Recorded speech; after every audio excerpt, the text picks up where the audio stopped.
There's a lot to love about iOS 7, but there's also plenty to get annoyed about. Even once you get used to Apple's new operating system, its little quirks will make you miss iOS 6 faster than you can say Control Center. You can't make it perfect, but here are solutions to some of iOS 7's most annoying flaws. For starters, you might want to get rid of parallax. Somewhere along the way, Apple's design team decided it would be fun to give us all a minor case of motion sickness by having the background and icons move as you tilt your phone. To get back in balance, head over to Settings, then General, Accessibility, and enable this Reduce Motion Control. Now everything will stay in its place.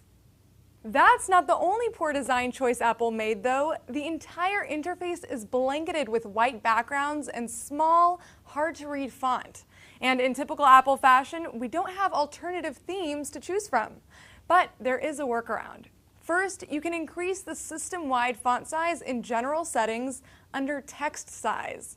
Then, in the accessibility settings, you can also enable bold text to really make it stand out.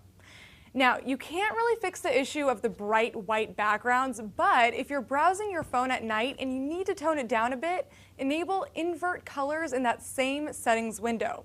It does make photos and other graphics look a little crazy, but the text will be much easier to read.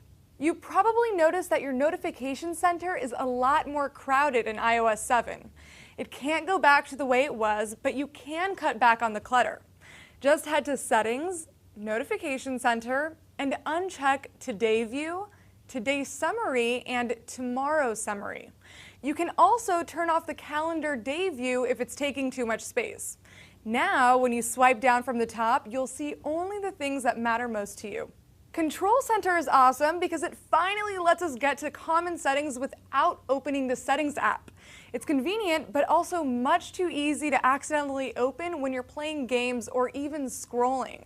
To minimize that, head to Settings, then Control Center, and disable Access within Apps. With Control Center fixed and all the other settings adjusted, iOS 7's quirks should be less of an issue.